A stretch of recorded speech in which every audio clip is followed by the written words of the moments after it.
Salut à tous, alors aujourd'hui on va parler des immatriculations au mois de mai, on va reprendre toute l'année et merci donc à Bertrand Moreau qui mâche énormément le travail. Alors je vous ferai peut-être une petite incrustation donc sur le côté et puis après donc son graphique qui est hyper intéressant où on a beaucoup d'informations qu'on va traduire ensemble.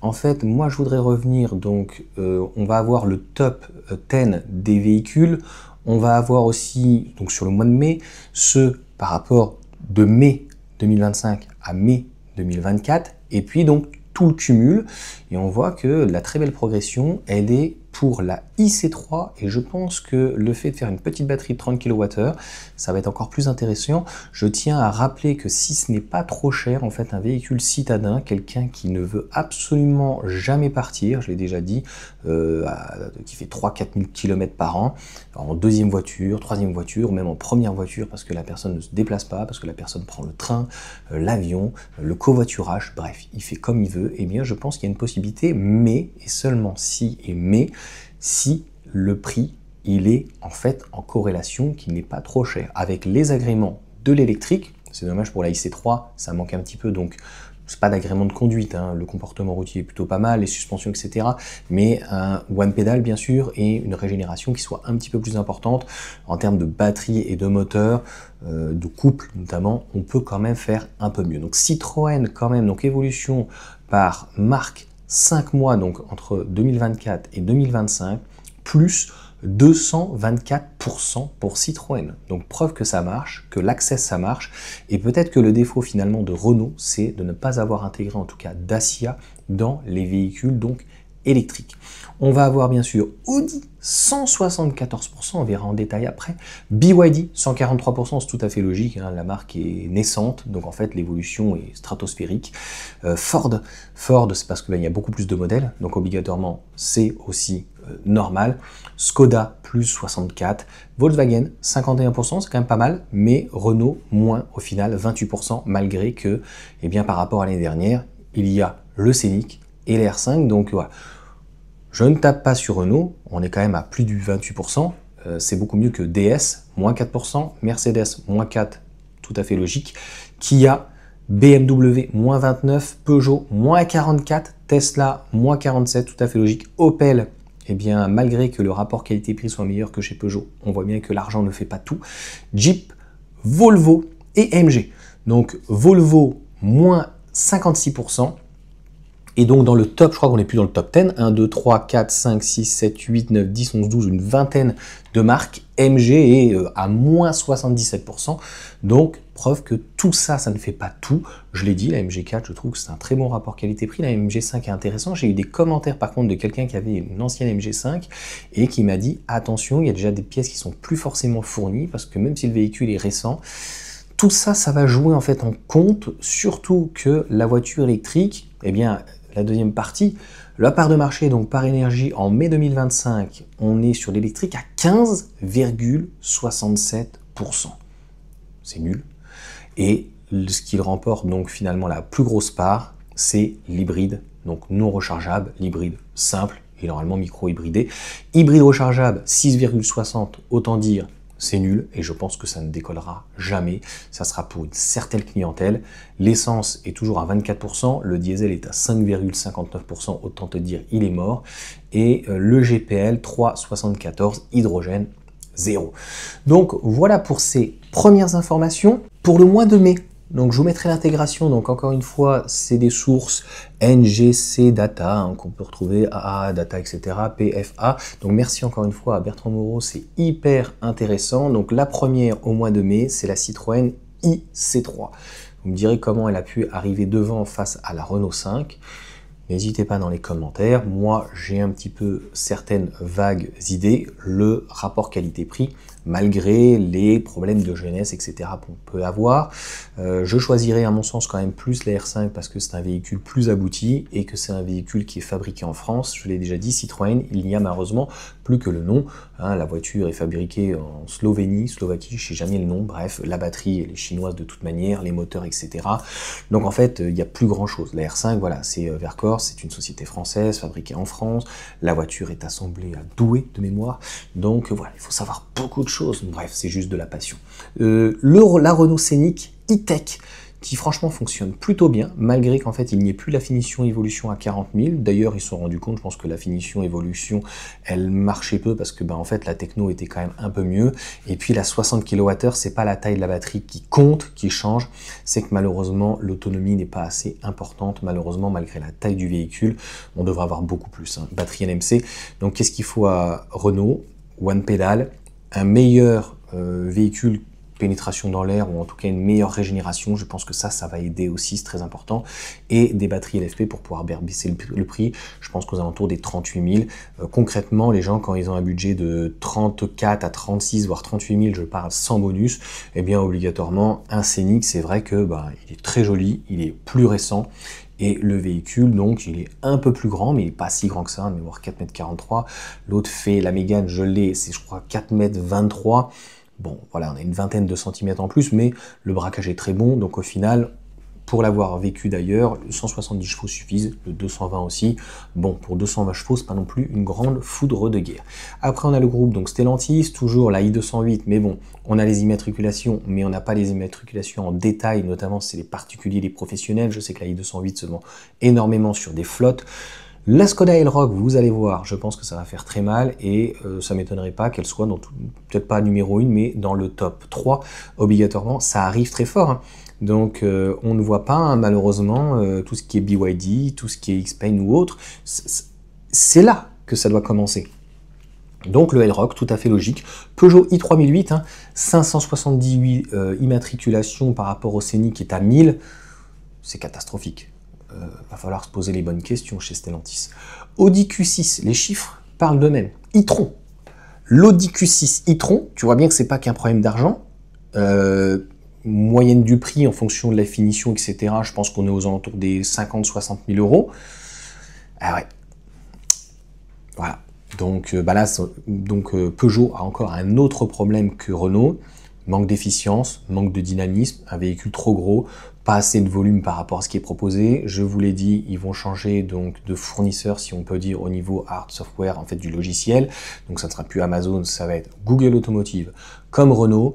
Et je pense que déjà le châssis qui est trop lourd, c'est fou pour une Peugeot quand même, pour un modèle PSA et Peugeot, eh bien c'est d'y mettre une batterie de 98 kWh pour compenser.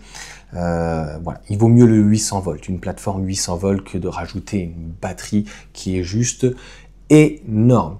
Donc la Renault Mégane e-Tech qui est vraiment très loin, donc le Scénic comme je vous ai dit, et pour un petit peu plus, eh bien ça fait la même chose qu'avec le Peugeot i3008 et l'Audi Q6. Les gens prennent un Audi Q6, on va bientôt retrouver un Macan si ça continue, tellement que les véhicules aussi électriques sont chers. BMW iX1, beaucoup de leasing, pas forcément avec les professionnels, mais les particuliers sont toujours très bien situés. Je crois qu'en ce moment, c'est du 389 € sans apport, etc. Enfin, ils sont vraiment très très forts. Pour le cumul de début de l'année, donc toujours les informations de Bertrand Moreau, donc encore une fois merci à lui. On voit bien que la Renault 5 a pris vraiment, elle est en tête, mais ça pourrait ne pas durer, notamment Citroën IC3, le Scénic fonctionne très bien, il est un petit peu plus vieux, mais en fait il est dans une réalité économique.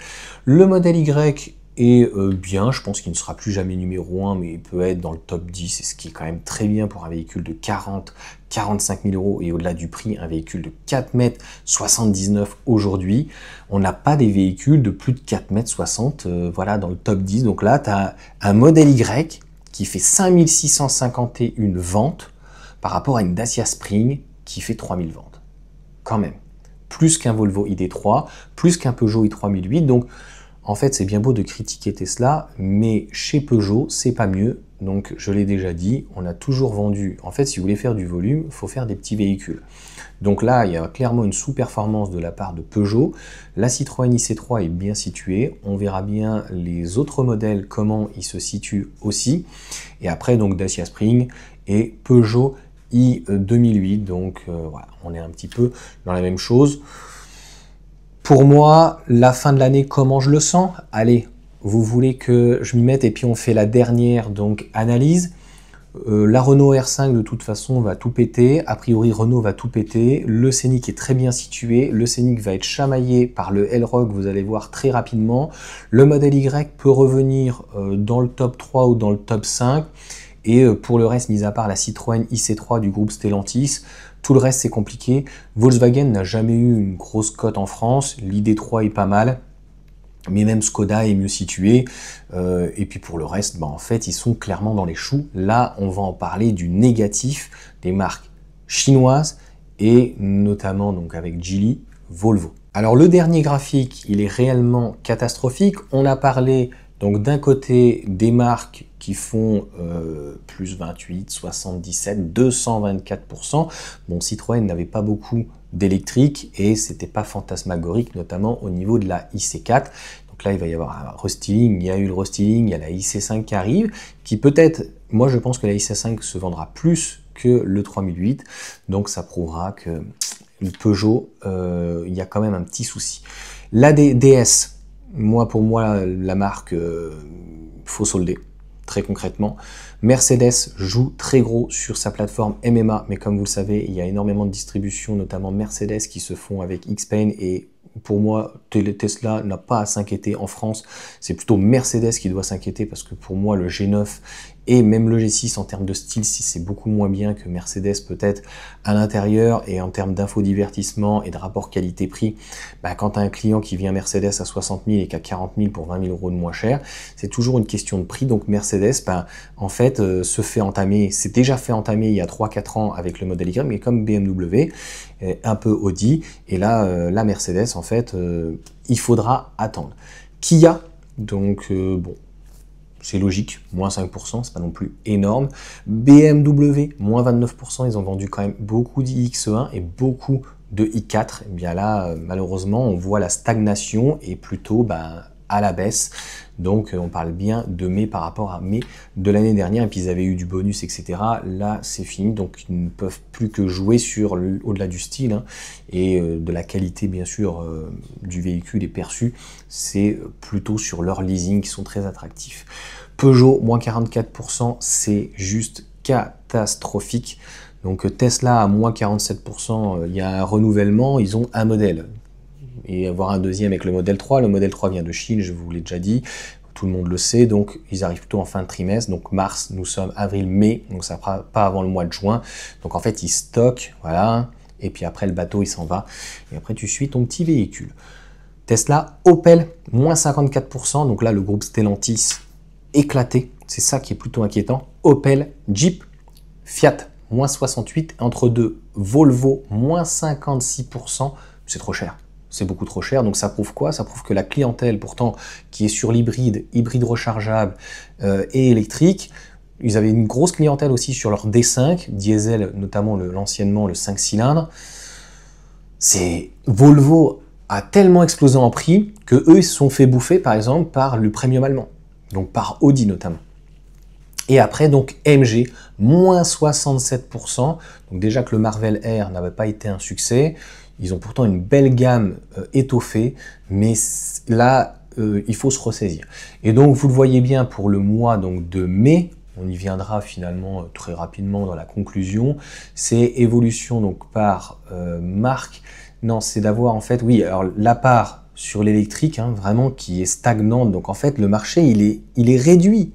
Il est vraiment fortement réduit. Si on avait une progression et qu'on passait de 18 à 25, voire 30%, là, ça serait intéressant. On se dirait, il peut émerger éventuellement des constructeurs différents. Mais vous voyez bien que le top 10, notamment depuis le début de l'année, et le top 10 au mois de mai, ça aurait été bien d'avoir, si Bertrand regarde cette vidéo, je le salue, d'avoir même jusqu'au top 20, tu vois, parce que là, on avait notamment pratiquement toutes les marques, c'est super. Et d'avoir notamment où se situe notamment BYD et Xpeng, parce qu'on n'arrête pas d'en parler, notamment dans les médias, avec le Festival de Cannes, avec sur Internet, sur YouTube, sur la publicité. Mais en réalité, le leader, c'est Renault, avec Renault 5 et Scénic. Mégane, donc on verra bien en restyling qu'est-ce qu'ils vont proposer. Les arguments, encore une fois, du LFP et du One Pedal, ils vont prendre encore le devant par rapport à Peugeot. Mais ce qui est le plus inquiétant, au-delà des marques par rapport à Volvo, MG, etc., c'est le manque de progression. Franchement, 15,67%. Alors on sait par rapport à l'année dernière, c'était en avril, mai, juin de mémoire, on avait eu un boom grâce au leasing social, etc. Mais à un moment donné, en fait, même le fait de passer les professionnels à la voiture électrique, ça n'a pas l'air de fonctionner. C'est clairement l'hybride qui remporte la chose. Donc faudrait voir, j'en vois pas de plus en plus un DMG3, ça a l'air de plutôt bien fonctionner. Donc voilà en tout cas pour cette vidéo, pour cette analyse. Dites-moi ce que vous en pensez. Moi honnêtement pour Tesla, je pense que les gens n'ont pas compris, ceux qui chambrent, etc. Le modèle Y et le modèle 3 et surtout le modèle Y est de plus en plus grand, 4 cm de plus. Donc en fait, ce n'est pas forcément la clientèle française. Donc déjà, si elle est dans le top 5 ou 10, c'est déjà très bien. Il va y avoir une baisse. Donc en fait, la stagnation va se faire et on aura moins en fait des effets de sous-levier, des gens qui vont dire ah moins 50, moins 50. Ce qui est plutôt inquiétant, c'est Volvo, c'est plutôt Peugeot, c'est plutôt le groupe Stellantis, c'est plutôt Fiat. Et finalement, Citroën qui était un petit peu au fond du gouffre, eh bien c'est la IC3. Peut-être on verra bien le renouvellement de la IC4, la IC5. Et on voit bien qu'il y a une demande pour ce type de véhicule français ou fabriqué en tout cas en Europe et qui puisse avoir un bon rapport qualité-prix parce qu'au final une IC3 sans les aides c'est quand même 23 000, en haut de gamme 27, c'est le prix d'une MG4 qui pour moi me paraît mieux, mais il y a quelque chose qui est rassurant. Donc je pense qu'on arrivera de façon très difficilement à au-dessus de 50%, et le boom entre guillemets où il y aura une petite accélération, enfin c'est pas Tesla qui l'amènera sauf s'il y a vraiment une compacte, mais ça sera plus avec Volkswagen, avec une ID1, une ID2. Il faudra avoir aussi le renouvellement de Renault avec la Dacia Spring et en même temps donc la Twingo électrique. Mais je trouve ça dommage en fait que cette plateforme donc CMF donc électrique EV qui à la base a été transformée, qui était la thermique, de la Clio 5 notamment, après il y a la Clio 6 qui arrive, et bien finalement c'est la même plateforme qu'on a sur Sandero et autres, et qu'on n'ait pas fait une intégration. Je comprends pas. Donc je pense que si, je comprends, le but je pense pour Renault c'est de maximiser les gains et de dire voilà, vous voulez une électrique, vous aurez une Renault et il n'y aura pas de Dacia puisqu'ils l'ont fait éventuellement pour Alpine, donc ils pouvaient très bien éventuellement associer donc avec cette plateforme et de pouvoir même faire un véhicule plus grand, qui soit un peu plus dépouillé. Donc, mais en tout cas pour l'année, vous verrez bien, on va rester là-dessus. Volkswagen qui est vraiment très fort avec Skoda, très concrètement, mais même avec Audi, on voit derrière aussi avec Porsche, qui sont plutôt en bonne santé. Là, c'est vraiment d'une manière européenne, d'une manière, en tout cas européen, pardon, c'est Stellantis. Ouais, Là, il faut redresser la barre et on voit bien que si tu prends la Renault 5, si tu prends le Scénic, très concrètement, Renault est beaucoup plus en réalité par rapport à Peugeot. Et puis la petite IC3, vous me direz, ceux qui l'ont acheté, quels étaient finalement vos arguments par rapport à la Renault 5. Donc voilà en tout cas pour toutes ces informations. On a hâte d'arriver à la fin de l'année pour voir si on aura l'introduction de certaines marques donc chinoises. On sait que Volvo avec, donc, en tout cas, Geely avec Volvo, compliqué, même une petite X30, on ne voit pas Smart, Mercedes et Geely derrière. Est-ce qu'on aura une Dolphin Surf éventuellement de chez BYD à 20 000 €? Mais j'ai l'impression que celle qui rafle la mise, c'est plutôt la IC3, donc la R5 étant un petit peu plus chère au niveau du tarif, son tarif ticket moyen est plutôt aux alentours des 30 000 €, là où finalement on a une IC3 à 27 000 et qui est peut-être mieux optionnée dans ces cas-là. Et est-ce que, voilà, on a le modèle Y qui dégringole, mais on ne voit pas le Xpeng G6, sachant qu'il est très bas en tarif, notamment en leasing, puisqu'ils attendent le renouvellement, et c'est ce que j'avais dit, ils ont du mal à liquider les stocks. Pas mieux pour Tesla, ils ont du mal a priori à liquider les stocks de l'ancien modèle Y. Donc est-ce que c'est le prix? Est-ce que c'est les médias? Est-ce que les gens sont lassés? Est-ce qu'à un moment donné ça répond à la demande? Et est-ce que au final, nos constructeurs européens et français ne répondent pas mieux finalement à la demande? C'est-à-dire que la force de Tesla, moi lorsque je l'ai acheté, ils ont un peu dépouillé tout le monde, c'est-à-dire qu'il n'y avait pas de réponse européenne ou française, ils dépouillaient un peu Volkswagen, le groupe, ils dépouillaient bien sûr Audi, ils dépouillaient Mercedes, ils dépouillaient BMW, etc., etc. Tesla aujourd'hui se fait un peu dépouiller par les constructeurs chinois, et puis surtout ils se font dépouiller, je l'avais dit, lorsque le Scénic, le 3008, la IC5, etc., etc., et puis là le Elroq notamment qui arrive de chez Skoda et donc du groupe Volkswagen, eh bien je pense que ça bouffe pas mal de parts de marché. Mais le plus grave, encore une fois, pour le moment, c'est la part de véhicules électriques qui est très faible. On est à 16 et des bananes, donc moins de 20%, tant qu'on ne sera pas à minimum de 30 à 50%, ce qui est l'hybride finalement non rechargeable, donc hybride non hybride micro-hybridé. 44, il faut être au moins à 30-40%. Donc est-ce que franchement l'électrique va réussir à redresser la barre? C'est pas malgré, c'est grâce au nombre de véhicules électriques proposés. Et on voit bien hein, que les constructeurs américains, notamment Ford et autres, commencent un petit peu parfois à se désengager parce que ça fait beaucoup d'investissements. Et finalement, le retour sur investissement, eh bien, il n'est pas très bon donc en Europe parce que c'est pas qu'une question de prix, je pense. Il n'y a pas de demande. Contrairement, demain, tu mettrais à 30 000 € ou à 40 000 € une Xiaomi, il n'y a pas cette même culture de la voiture électrique. Et on l'a vu d'ailleurs, notamment au Todd, je l'ai vu très vite aparté. A priori, on a parlé un petit peu sur Facebook, j'ai vu très rapidement la dépêche qui fait qui dépêche d'ailleurs une petite information générée par IA, très souvent quoi que ce soit, ou l'AFP ou autre, et les commentaires, la populace a parlé. Hein. Et si vous écoutez un peu les gens, aujourd'hui, soit ils sont pas prêts, soit ils ont pas envie, soit ils ont plein d'a priori, et tant qu'on aura ça, eh bien ça sera compliqué parce qu'en fait ça sera mal vu, alors que finalement la voiture électrique n'est pas si chère que ça. La voiture électrique s'amortit comme un véhicule diesel et il y a énormément et beaucoup plus donc d'agréments de conduite. Vous allez voir la R5 quand elle va arriver avec batterie LFP grâce au V2L et puis aussi donc le One Pedal. Franchement, je pense que ça va être top. Donc n'hésitez pas à mettre des commentaires par rapport à tout ce que j'ai pu dire et ce que vous en pensez, à mettre un petit pouce, à le partager, et vous qui vous voyez à la limite à la fin de l'année dans le top 3, dans le top 10, et le véhicule qui sera le plus vendu, moi je pense qu'a priori ça sera la Renault 5, à moins qu'il n'y ait plus de budget, qu'il y ait un problème, ou que éventuellement les prix augmentent,